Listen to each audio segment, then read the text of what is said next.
Mənə həsrətli baxışlarla gəlib qəmli danışma, danışma. Yenə qısqanmışma, o kim bu kimdir soruşma, soruşma. Səndən ayrı qalmaq elə pisdir, pisdən betər. Bitər bu hicran, bitər, gedər gözümdən kədər. Sənə hissim ayrı hisdir, bu könlüm səni istər. Yetər bir baxışın, bir dəfə baxsam qara gözlüm, Qara gözlüm, qara gözlüm, qara gözlüm, qara gözlüm.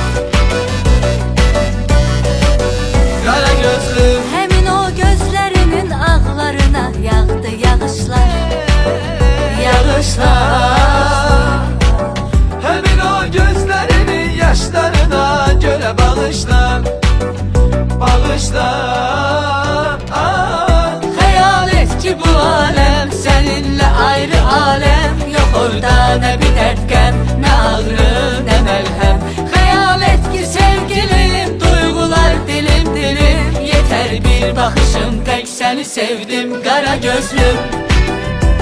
Hey, qara gözlüm, Qara gözlüm, qara gözlüm, qara gözlüm, qara gözlüm, qara gözlüm. qara gözlüm, qara qara qara qara, qara gözlüm, qara gözlüm, qara gözlüm, qara gözlüm, qara qara qara qara, qara gözlüm, qara gözlüm, qara gözlüm, qara gözlüm.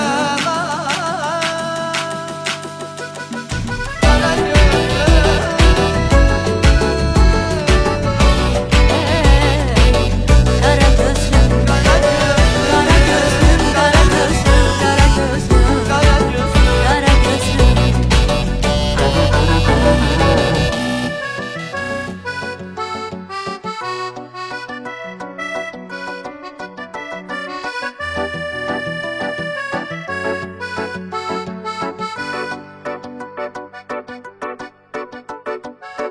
Mənə həsrətli baxışlarla gəlib qəmli danışma, danışma. Yenə qısqanmışma, o kim bu kimdir soruşma, soruşma.